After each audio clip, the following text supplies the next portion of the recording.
All right. Oh! Okay.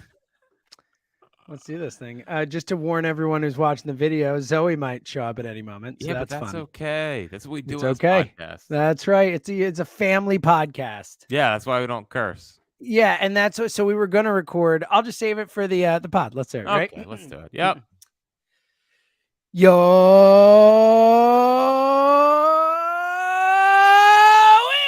it is another edition of the High Hopes podcast. We were actually going to come to you about 2 hours earlier, but Zoe had an earache and I got to take her to the doctor. So if you are watching that, and probably if you're listening to, decent chance Zoe makes an appearance on this pod. I'm in her room right now. Jack just saw her. She's bringing it today. So you may see Zoe or hear from Zoe. So how you doing, buddy? It's been really, really hard to contain my excitement for the Phillies. Like, you have no idea inside my, me, how much I just want to, go on a rant and, talk about how great they're going to be. And, every video I see down there in Clearwater is just, it's making me, that much more giddy for the season to start. And it's the general vibe around this team is so impressive. And it's they have a good mix, I think, James, of they love each other and they want to get back, and they want to get back to where they were. And it's just I can't believe we have to wake up every day and it not be opening day. And Bryce may not play until May, because I need the feeling of October and that feeling again. And I need to fast forward this next month. Exactly a month from now is when my son is due, which is exciting. Speaking of which, Zoe's back. Zoe's back. Zoe, you'll come say hi to everyone here. Quick, say hi, Zoe. Here we go. Say hi. Come into the video. There she is. I can't, Zoe. I'm doing a podcast right now. Yeah. You just wanted that off. You just wanted it. Jack can witness. She got it off. So she has a hair tie in her doll's hair and she wanted it off. Somehow got it off. Literally 3 minutes later, coming back saying I want it on. I'll figure it out. All right. That sounds like me going through the Phillies season. It's still on. It's still on. Okay. Well, great. Yeah. She'll figure it out. Zoe, you got to deal with this. I got to do my job. All right. All right. Here we are. All right, Jack. We're back. Things are going well. Early. Yes. I tell you what, this new schedule's already off to a bad start. She's climbing into her tent. Oh, she's back. Yes, Zoe. I know, Zoe. I'm recording a podcast. Zoe, did we talk about this? You got to be good. I'll help you after, okay? All right. That's my good girl. I'm really proud of you. Yep. I will say, when we did this at 8:30, this was never an issue. That's so true, buddy. Make one switch to the day, and now we're back to everything going on in the background. So hey, get ready. All right, pal. You're having a kid in a month, dude. You are a month away from having a kid. Trust me. Get ready. All right, pal. This will be your life. So make the jokes now. Get them in. My bigger question for you is obviously I'm I can't wait. I'm dying. I need it to happen every day. I'm watching every single live BP video. Doesn't matter. I'm seeing all the shocking. I'm surprised you're not watching videos of fans outside the stadium talking about everything you can find. Well, it's just why don't we live stream at this point? Can we get a live stream? Can someone get it so it looks like a game? I don't need these side angles. I want to see what it actually looks like. So the people know that I am, freaking out, excited. My bigger question is are you over this little Super Bowl yet? I mean, every day the wambulance of they lost and I'm hurt, I'm heartbroken. I really just think that everyone needs to know if you're ready to move on and open your heart back up to the team that I would say that you led this fan base of this podcast, especially you believe was your favorite. Meanwhile, for the last month, I swear this game's been over for. Every day, it still hurts. It still hurts. Listen, I was over the World Series in 2 days. You were over the World Series in a millisecond, I think, at this point. How are you doing? Have you matured a little bit? I'm happy you asked the question. I was honestly totally prepared to answer it. So first and foremost, relax with the, minimizing the Super Bowl loss. All right. That sucked. It sucked. And I will never get over it. But I was planning on coming here today, talking to you, talking to the people. Shout out to everyone in the chat. I see some of our great listeners. Like I came in, you had to do that whole little thing. But my official statement, my honest from my heart, even though I will never get over the Super Bowl, I can't wait for Phillies baseball, baby. Let's go. Let's go. Fully ready. The Andrew Painter, the Schwarber. Yeah. And honestly, I'll tell you what it was, Jack. You mentioned it before, but like the thing that really turned me, that speech you gave on the last pod was really helpful. Really, I wasn't just saying that in the moment. It did kind of get my juices flowing. But dude, like the Schwarber Painter stuff, the Stott stuff, talk about everyone watching it, like the vibe, like it's the vibes, man. The vibes got me. Like I freaking love these guys. Like I love this team, and I love how much they love each other, and I love how much fun it just seems like all the fun from that run is carried right into spring training. Like the Schwarber Painter stuff, it's hilarious. That's guys who like each other. That's guys who are having fun. They're making fun of Painter for all the, it's like. It just feels like we finally got a bunch of dudes who really like each other and are going out, and they're going to go out every night and have a freaking blast together. And like that turned me, man. That was like, oh yeah, like this team rocks. I can't wait. Baseball is my favorite sport. Let's go. So I will never get over the Super Bowl, but I'm there, dude. I am so freaking excited for Phillies baseball.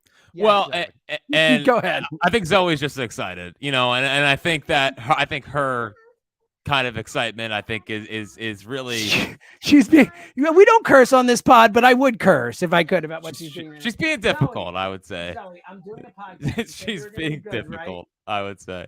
I will say it's a good glimpse into your life, though. It's a good glimpse into. Well, here's the real problem. Here's the real problem. World. She's me. Like it's the real issue is she is a full on Celts, like, and she does all the Celtsy things, and it's pretty eye opening. You're like, wow, I do that. That's pretty annoying. Crap, am I annoying? So yeah, a lot of that. But you talk about this team and you talk about how they are and how they're acting, and what makes it, I think, so. Like this whole offseason, I've been worried about their ability to get back. And I've been worried, because I know how the city is. Like when they get in there, it's like, oh, we're going to be back. We're obviously going to be back. Like that's what we do now. All we do is win. We're the new Boston. Like we're a city of champions. And I really fought against it. Like I am very excited for the Phillies. I'm counting down the seconds for it to happen. Right. But there's still that. I'm trying to protect myself from thinking they can do it again, but I'm over kind of protecting myself. Like this is everything we've been asking for, and how they are acting is like they didn't want to spend an off season away from each other, and now they're coming back.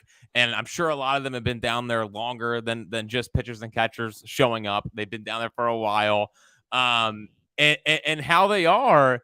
It gives you this kind of confidence that they're not going to slip, that they're not going to come out slow, that they're not going to. They want that feeling back. Schwarber talked about it yesterday when they retired, Dancing on My Own. Heartbreaking, but the right decision. Correct decision. The correct decision. But he mentioned how it was a second place song, and it's on them to get back. And I had this in the take bag, but I might as well get it out now. I love when you throw take bag stuff out early and then let us know that it was in the take bag. Big fan of that. Well, because I'm not one to bury leads. But with Schwarber, like I don't think he's gonna let them lose. Like he is such a winner. You know what I mean, dude? The best leader like we've had as a Philly in. Since the heyday, since Utley and those guys, like he's the best leader we've had here. And now he's in his second year here, so he feels way more comfortable. He's busting chops. He's I don't know, like the way that he is talking, the way that he is embracing being the leader of this team, the way that he's still like hitting homers and doing his thing. It's like Dutch and those kind of guys and the Yeah. great leaders we've seen here. And the way he talked about this, the second, second place song, and how the feeling of playoff baseball was intoxicating, and they just want to get back there. That's our guy. And I know Zoe agrees, given how she's getting more and more passionate Oh as my this God. podcast is going on. Yeah, I might have to text her mother to be like, come get your daughter. Please come get Zoe. Yeah. We're trying to do a pod. Zoe, you're killing me right now. You're being very bad. Well, Go ahead. It's because she knows opening day is right around the corner. She knows she's got an earrig. She's got a whole thing going on. She knows that she knows Dad's been mopey. She begged to be in the room when I recorded. She begged. She was like, "I promise you, I will be good. I promise." She said. Early returns suggest the opposite. Early returns would say that did not happen. Yeah. I would say. So, but yeah, every day, every video, Stubbsy's mic'd up on YouTube, which I can't wait to go watch. Dombrowski talked today, and that just eased. Like I don't really have much tension about the Phillies now. We're concerned about the Phillies now, but every time he talks, I'm like, oh, we're just great now.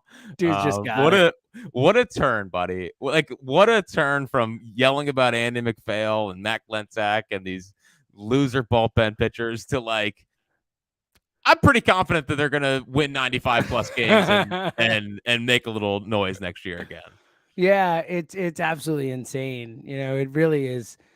I mean, again, it's so crazy. If you just think back to how we felt, like, I don't know what the exact date was, but like September 27th or something like that, when they were in the midst of that like mini collapse again, and the Brewers losing games was like the only thing sustaining our hopes. Yep, and we're like, if the Brewers just decide to win some baseball games, we're done.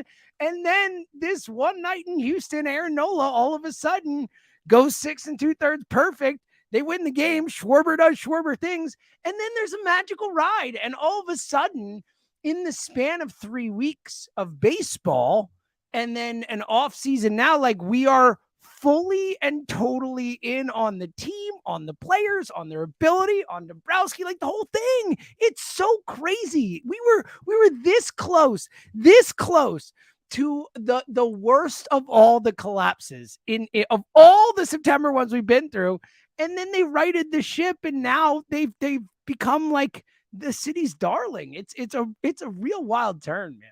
Well, they're winners. We never said once that they were losers. Yep. Always were. Never said once that they didn't know how to win. They couldn't win the big one. They couldn't pull through when we needed them. So, it's a good place to be at. And it really does remind me of all the heyday, and I know they didn't get the job done. I know they didn't win the World Series, but it feels like the heyday where it's like Rollins, Utley, Howard, Hamels all showing up to camp. And now it's like Schwarber and Reese and Nola, and even Castellanos is getting his way in there, buddy. Like I think I talked about this last podcast.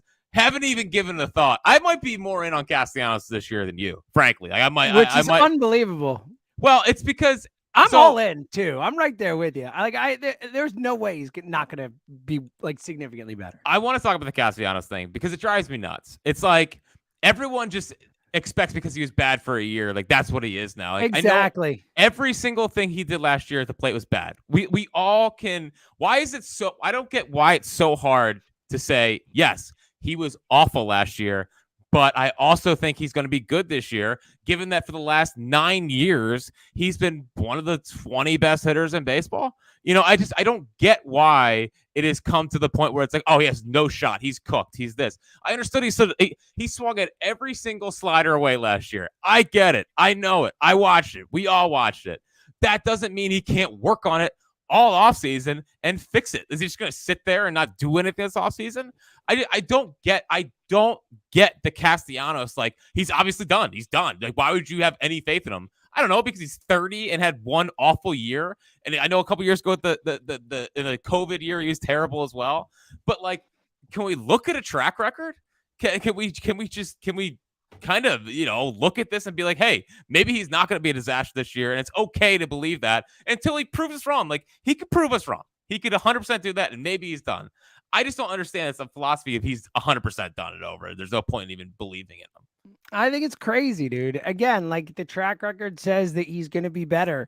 And we've seen this a lot of times. There are guys who have these weird outlier years and then go back to being the player they were their whole career. And I always pound on it. It's like my thing. Athletes are humans. They're not robots sent out to go and play baseball. And like, it was a big life change. He moved here. He got a new house. It happened late in spring. Like, it wasn't early. Like, this is something where he kind of had to hustle to get in. He ends up in freaking Ben Simmons' house. Like, that's the issue. A disaster. But like, he had a lot of change, and I'm not making excuses. Like, he was horrible comparative to what he got paid and all that stuff. But it is certainly believable to think that with a full off season here in the situation where he is, fine or comfortable, that he's going to be better. In my mind, it's obvious, to be honest, Jack. And, the big contract, that's something that has always been talked about where it's like, oh, it's a lot of pressure. And yeah, there's a lot of pressure in year one. Some guys are like Harper in his first year wasn't that great. Exactly. Not until the second half. Like the first half, he was like pretty mediocre. And so he wasn't that great. Not everyone is Schwarber, who can come in and be adaptable to kind of any locker room that they are being brought into. Sometimes it is an adjustment for people. So obviously selfishly, if you add in like imagine dude. I know. Like, dude, he's in a lot of ways, it's a kind of a cliche term or whatever you want to call it, but like an X factor. Like, he is such an X factor guy for this team this year, because I think when you look at the lineup, we have so much faith in so many guys, but he's almost written off by a lot of fans, I think, almost like, that sucks. We have him, but the team's really good. I mean, he could be one of the three best hitters in this lineup, like he's that good. Like, it should go Harper, Turner, career wise, Harper, Turner, Castellanos. He's the third best hitter on this team career wise.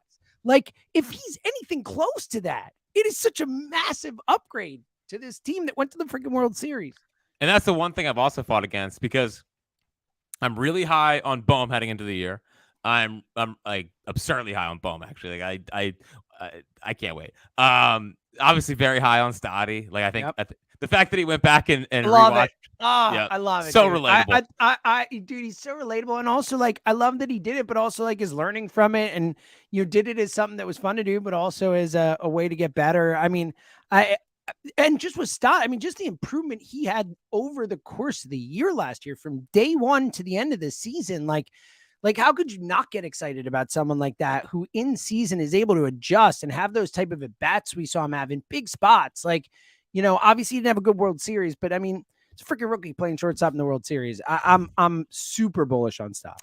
Well, and the other thing that I just don't think people can kind of like wrap their heads around is that last year, 2 years ago at this point, whatever, finishes the year at Reading, doesn't really have any time off, immediately goes to the Arizona Fall League, is there all like he was in the Arizona Fall League until like freaking end of December, maybe gets a month off, and then immediately goes into trying to compete for a job on a major league organization that is kind of like, hey, come here and take it. He took it. He got sent back down after a disastrous start.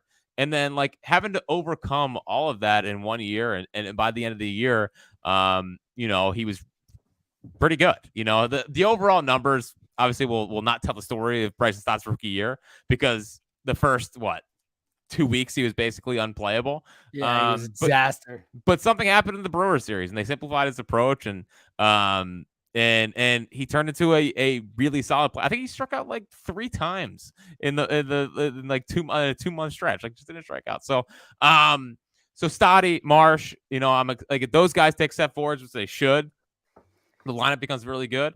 But then you factor in like a Castellanos bounce back, and it's just, there was a quote the other day in The Athletic about how they could be the deepest, most versatile lineup since the 90s Indians. And it's just it's a crazy spot to be. And obviously you remember those teams. Yes. And it's a big comp. But like if Castellanos bounces back and Bohm takes a step forward and Stott takes a step forward, Real Muto is going to be JT. Hoskins is going to be Hoskins. and Hoskins could be better. When Bryce comes back, he's Bryce. Schwarber's going to do his thing. I think he could have a higher average this year, without the shift being in place. The lineup top to bottom is it's just stupid. It is absolutely stupid. All right, and I can't wait. Yeah, I can't either. Let's get to the pitching though, because that has been kind of the talk of camp. Obviously, let's talk about the one that everyone's been talking about. The Noah songs. No, I'm kidding. Yes. We will get back to songs. Emergency Noah song podcast. We got to start with Painter though. Like, we have not talked since Painter got to camp. Since we have been talking about Painter as an elite prospect on this podcast for a while now. Obviously, everyone's come around. He's the best pitching prospect in baseball. Most places that you look right now, there's still lists to come out and all that. But going to camp and all of a sudden he's like the most hyped dude down there. It's all everyone's talking about, the excitement around Painter. What's your kind of read on the whole Painter situation down there in terms of like the hype about him? Obviously, we know how we feel about Painter, but like, do you think he's actually going to make the team out of camp? Because I would be really surprised. They have to find a way to manage this guy to when it matters most. But like there's a lot of hype, man. Well, and I think it's the right thing that this team kind of needed. It gives you that little bit of juice that I think they come off the World Series last year, and everyone's kind of expecting them to go back. And this little Andrew Painter kind of hype train gives them kind of an extra little juice, I think. Turner being brought in adds in a little bit of juice, of course. But Andrew Painter is there. He has all his buzz around him. Everyone is apparently at his live BP session, wanting to see what he looks like and wanting to see, how he does. And I like that it gives them a little bit of something that can give them a little bit of extra jolt rather than just like, oh, we got to count down the seconds until spring training or until spring training's over. Now, I think he starts the season in the major leagues. I don't get the point of like, unless he's terrible, right? Like, unless he's terrible in the spring and doesn't deserve it. But what's the point of having him pitch AAA innings? If he's good enough, you're still getting the innings regardless. We might as well do it at the major league level. And where I think I've gotten to with the Andrew Painter thing is, let's be smart about this. They start 6-man from day one. Bailey Falter's in their rotation. And they go 6-man. They give these guys plenty of rest. They kind of ease them into it. And then in the middle of the season, give them what you did with Ranger and Wheeler last year.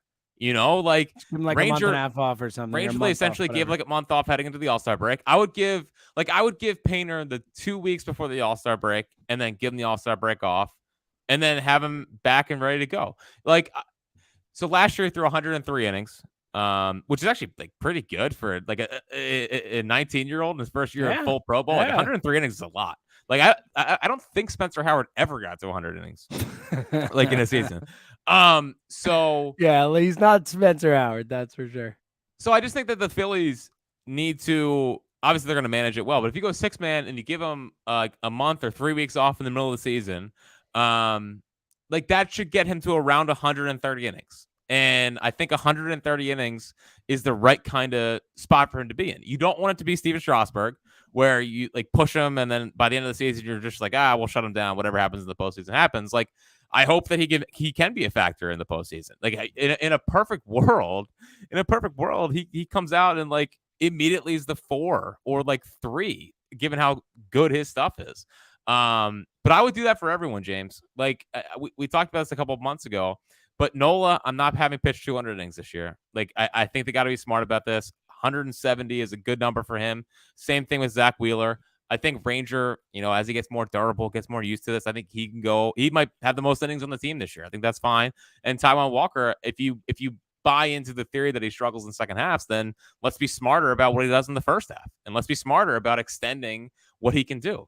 So they have options. The one guy that doesn't get talked about that I think should be talked about is Michael Plasmeyer, who they got last year from the Giants and saved the season. I don't know if people remember this, but he saved the season in the middle of the year when things were falling apart. He came in and got out like a bases loaded jam. So Plasmeyer and Falter, I think are good 6-man options. And I think they can manage this. I think they can be smart about this. And you hope that they manage these innings well and they are heading into the postseason way fresher and can able to get through the postseason rather than to the postseason. Yeah, I mean, I love that idea, and I definitely think with Wheeler and Nola, you need to do something to get them rest throughout the season, and a 6-man rotation makes a lot of sense. Obviously, you need Falter to pitch well. You need Plasmeyer, one of those guys, to be consistent, at least if you're going to go to them, especially if you're going to give guys, a month rest at a certain time and all that. But look, I think they're ultimately going to need more starting depth, with the potential for injuries. If they're going to go with this type of situation, if they're going to try and go with a 6-man, like, you're going to lose guys. Guys will get hurt for stretches too, and not everything's going to go just according to plan. So I do think that ultimately, and maybe it's a trade deadline thing, they're going to need to add a little depth there. But look, maybe their guys who come up from the minors can make a difference too. But just the concept of Andrew Painter starting the season at the majors at 19 or whatever is like, whew. That What's would the point be, in not though? I guess I get it. I get it. What else? Unless he's terrible. Unless he's terrible in spring training, yeah, which is fine. And it's clear he needs more work. But like, if I'm going to have him in AAA pitching every 5th day, I'd rather just have that in the major leagues. I love it. I think it's a great take. I support it wholeheartly. Like wholeheartedly. Now I will say, the pitch to Schwarber was absolutely hung. I mean, it was just a hanger breaking ball. Now, what I did here, and I think this is important for people to get out there. I don't need the misinformation being spread. He's only throwing sliders or breaking balls that entire at bat. Well, that's what they do. That's what I always say with spring training, where I never, ever take spring training stats seriously, especially pitchers, because you can look for certain things, position battles. You can win a position battle. Like, for that stuff, it matters. But in terms of this is a big fantasy thing for me, I don't overreact, if nothing else, to spring training stats. Cause to your point, a lot of times a pitcher will be going out and being like, all right, I'm working on my curve today, and I'm going to throw it 60% of the time, when in the season they'll throw it 20% of the time or whatever, so I do think that you could be fooled by spring training stats. Well, and that's so admirable of you. Honestly, that's just a little fantasy advice, right? For all the fantasy baseball players out there, take it from a 22-year fantasy baseball veteran. That's just, don't overreact to spring training stats. They will lead you astray. And believe me, I think it's commendable. I really do. I'm telling you, it's impossible for me. I know. I head into every single spring training don't buy into it. And then by week 2, I'm like, listen, I think they could win 110 games. Look at where this team is. Look how great they look. So believe me, I try. It's just not in my DNA. It's not in my DNA. I totally believe that. You're watching every video. Yeah, it makes sense. All right. All right. Coming up in a few minutes, we'll get to a couple questions from the chat on the YouTube video. If you're not watching us, we usually try and do these on YouTube, the WIP YouTube page. We tweet out when it's on. Yeah. Hey, look, she's right here. She's been better. See, there she is. She's been better. She was being bad before, but now she's doing much better. I'm really proud of you. I was just sticking her tongue out at the audience. This is a family-friendly program. You can't be doing that kind of stuff. So that's the kind of benefit you get if you tune into the YouTube. We'll take some questions, some comments in the comment section in a couple minutes before we get to the take bag. 2 other pitcher things I want to get to quickly. Obviously, one of them is Noah Song. But quickly before Noah Song, just obviously the other big story around the team right now is the Nola extension. The talks about it, if it'll happen before the season. Obviously, if it doesn't, he'll be a free agent. He said that it was a deadline for the season, but he's like, we can continue talking in the season, so I don't know what kind of deadline that is. What's your take on the whole? Because look, if he does decide to play it out, and if he does decide to go to free agency, he will be by far the best pitcher on the market, like light years, the best pitcher on the market this offseason. So he was doing better. And right after I said he was doing better. Anyway, we'll figure it out. Jack, your thoughts on the Nola extension, and do you think he would sign it? Because, if I'm him, I really would consider going out and testing the market and maybe getting a freaking massive deal. Yeah, I think he would sign it. He said also last week that, he's not looking to break the bank. Like, he wants to be here. He wants to be a part of this team. He wants to be obviously paid accordingly. He's not going to take like $12 million a year, like his first contract. But I do think that I don't think he's looking to be like a $30+ million a year guy or $35 million a year guy. You know, I think why? Like, because why? I don't think that's it. I don't think that's him. I don't think that's It's him. so weird, though. I get it. Well, he's a team guy. I know, but don't you think his agent is like, Aaron, bro, what are we doing here, pal? But when you get to The the Players postseason, Association being like, hey, I'm pal, just what are we saying. doing here? My feeling is that he's not going to try to, break the bank, even though he could. What you said is completely true. Like with Yu Darvish signing, it's over. I mean, Nola's the number one guy on the market next year. The thing that and I would sign him, like just because it's not my money and I want him here and he's a good pitcher, he's very durable, it's important. But it feels I wonder how much the them not trading any of the pitchers this offseason, the Griff, the McAble, they were never trading Pater. I don't think that. I wonder how much of that is factoring into the possible Nola stuff. Because in theory, they could say, okay, we'll let Nola walk. We'll have Wheeler, Painter, Griff, Taijuan Walker, McAble a part of this, and we'll go young and we'll use the Nola money elsewhere. I guess the big counter to that is Wheeler's got what, 2 years left or a year left after this year? I believe, yeah, He's got one after this year. I think so, yeah. And at that point, do you want to pay it's a great point. Yeah. a 33-year-old Wheeler, who's obviously a power pitcher, crazy money? Like, I'm not sure how that ages. Now, it could be great. It could be like Scherzer, and we'll see how he does with holding up this year. But which will be a fascinating one. The first time he's gone into October in his career, it'll be really fascinating. Yeah. So I would be surprised if he got Rodon money. I think Rodon cashed in at the right time, and he's a free agent. This is a team negotiating it. But like $25 million a year over the next 5 years sounds about fair to me. I mean, that'd be unbelievable. That'd be a great deal for the Phillies. And I would probably break it off at like 30, $30 million a year for the next 5 years. But somewhere in the ballpark of like 5,130 to 5,160 feels about right. And listening to Dombrowski today, he seemed pretty motivated to get it done. He said it's Destiny. Destiny asked him, does Painter's emergence make it easier to move on from Nola? And he something to that effect. And he was like, yeah, we want good players around. Like we want to have as many good players as possible. It's a good philosophy. Yeah, generally. So, but there is that thought in the back of my mind of like, are they planning for him to walk with Nola or with Painter, McGarry, and Abel possibly coming along? But I don't think that's right. All right, Noah Song, we're there. We've reached that time. Look, we were excited when it happened. It does seem like he has a real chance to be a top tier prospect type of guy, even, considering the age and all that stuff. But he has to stay on the 26-man roster all season for him to stay on the team. Seems like a long shot. What are your thoughts? I don't know how it works. Like that's where I'm at. I think it's the right gamble. I'm excited about him. I think if you ask the Phillies, I don't think they expected this to happen this year. I think very clearly. Yep. Yeah, I think they were like, give us one more year. I think this surprised them a little bit, frankly, that he is coming over. So on the surface, like it's really interesting. He probably would have been a first round pick had he not been committed to staying in and serving his 4 years.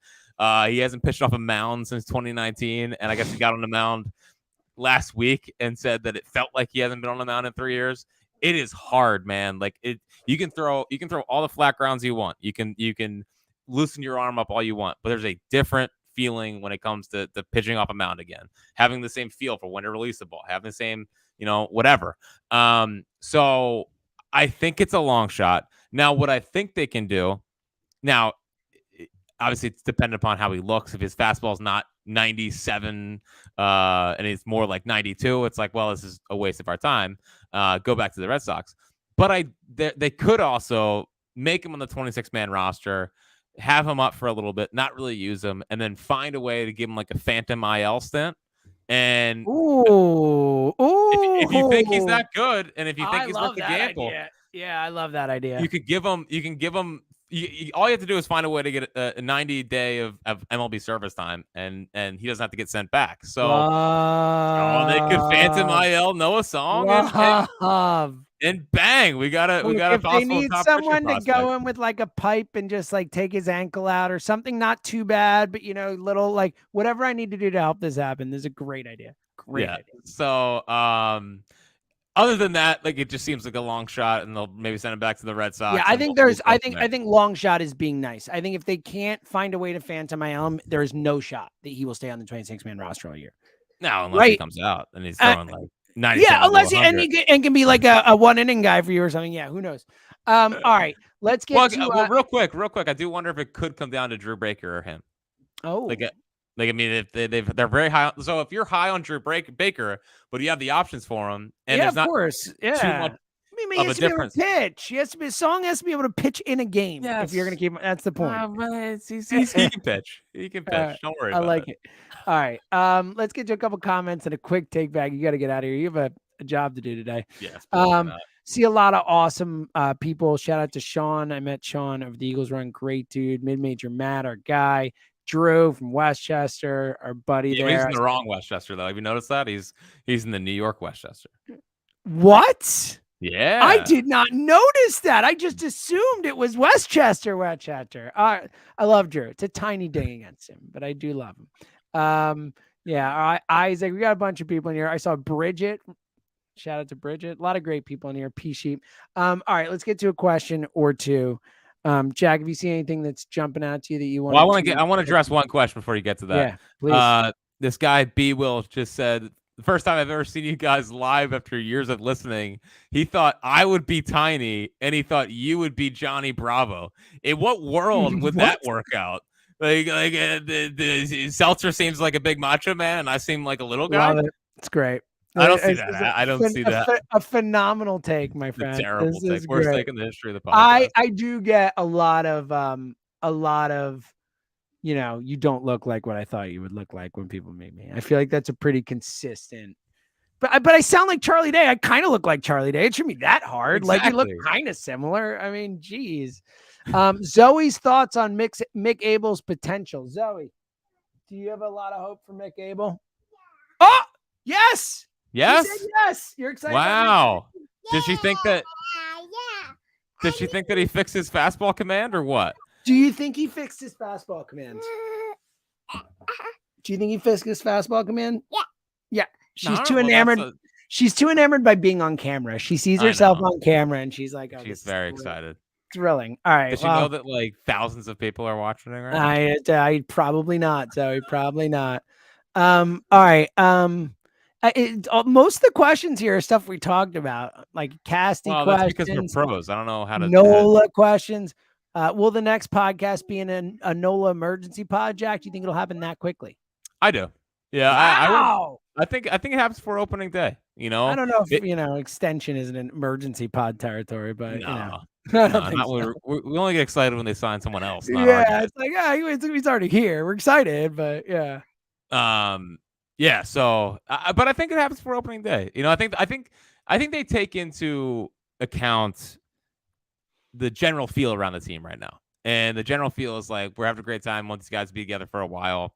Bleep it. Let's sign Nola. And it seems like after Middleton's quote last week that he's very open to just paying whatever it takes because no one remembers how much the 27 Yankees made. James, no one remembers how much they made. That's a good point.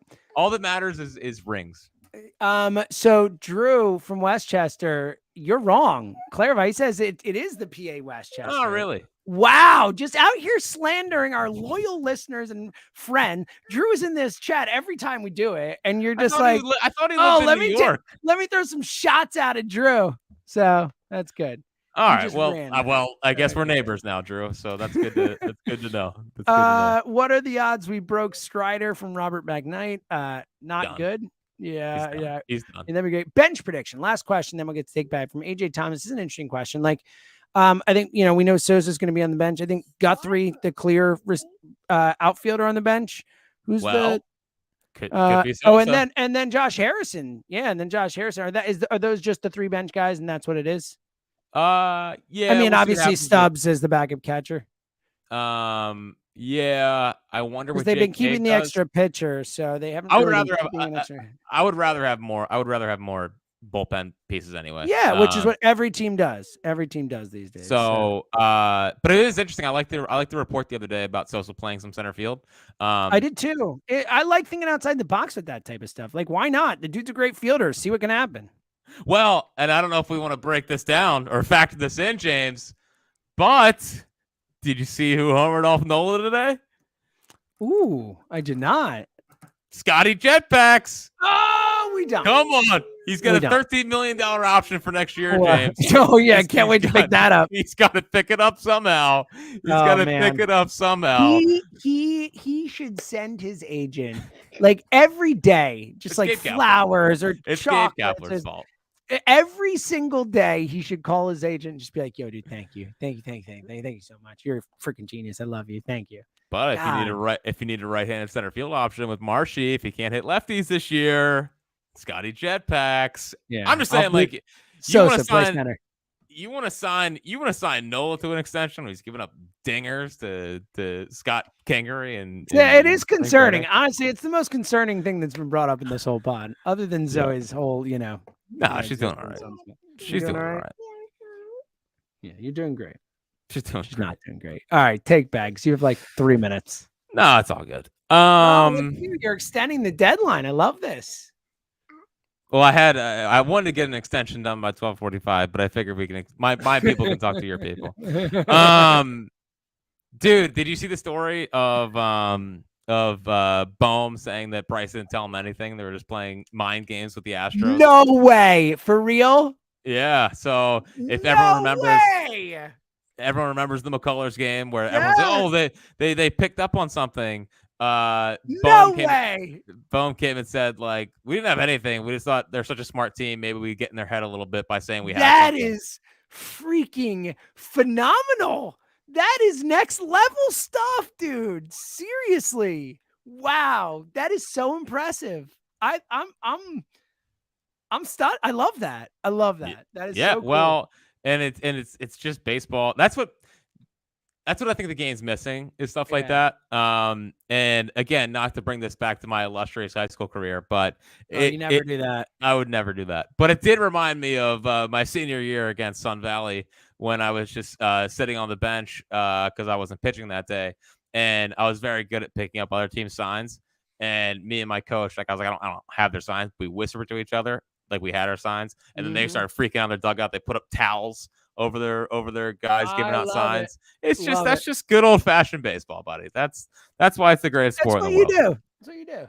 All right. So what else you got in the take bag? No, actually we covered everything else besides one thing. Hold on, one thing. Hold on. Yes. My last thing in the take bag, and this is just I haven't been able to do it on WIP because people are still in their mourning about the Eagles loss, and I don't want to get too nitty gritty because we don't do that on radio. Mm-hmm.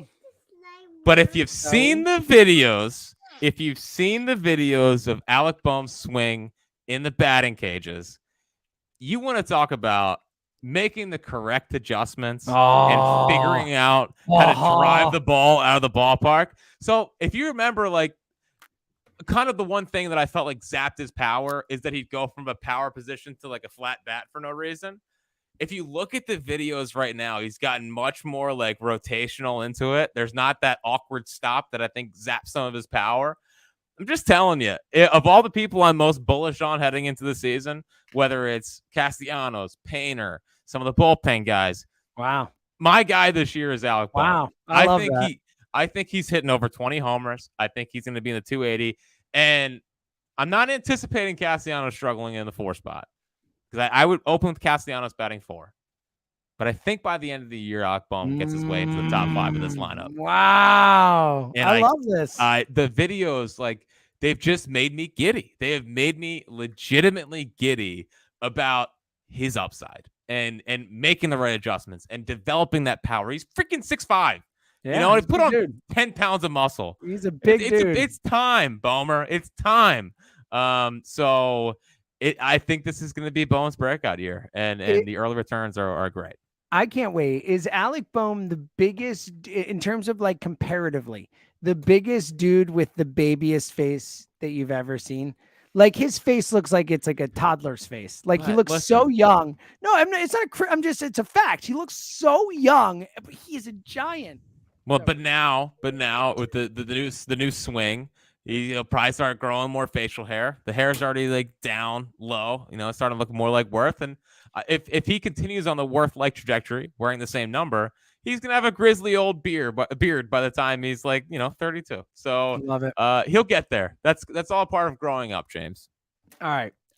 Final thoughts. I'll go first because I want your reaction to this too, because I'm seeding my final thought.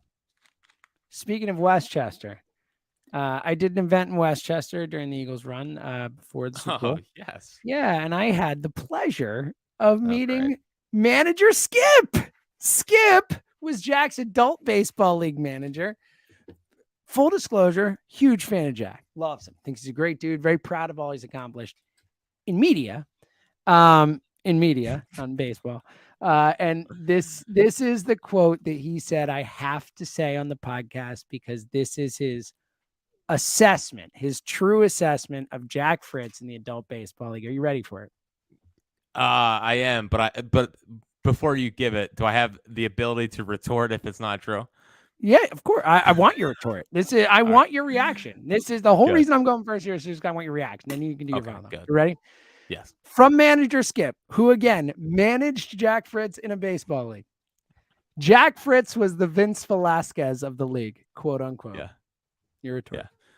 Yeah. I didn't know that Vince Velasquez at one point had the third lowest ERA in the league for a season. So it's a shame to see Skip continuing to put lies out there. I had the third lowest ERA in the league in 2014. Okay. So I want that to be known. That's not a lie, by the way. That's a fact. Now I will say it's way too specific to be a lie. I was terrible when I came back after a year off from baseball. So maybe he's talking about that. But peak prime Jack Fritz was still. Yeah. He said it was easy to get in your head. He said once something went wrong, it was like a snowball going downhill. Yeah. Was not great at locking back in. Was not great at that. I needed things to be going my way. Yeah, he was great though. It was really fun. He loves you. He's a big fan. Yeah, loves. All right, your final thought. My final thought is that we have Phillies baseball this weekend on WIP. Yes, we do, buddy. And James, if you're, and I'm including postseason, last weekend without Phillies baseball for 33 weeks. 33 We're weeks. Back. Forget what we are so back. It is 33 weeks, buddy. Hey, Jack, you might not know this. No one ever says it, but season's a marathon, man. It's a marathon. Don't overreact to opening day or spring training. All right. Shout out to our co-host today, Zoe. Zoe, you want to say bye to everyone? There you go. Could you hear that or no? Was that audible? You did. Okay, good. All right. Bye to everyone. Thank you for putting up my daughter. Thank you for joining us there we go. In the chat. Fritzy, what a pleasure. Go do your job. Thank you for giving us extra time. I love it. That's what I do. Nobody. All right. No problem. We'll be back next week. He's Fritz and Seltzer.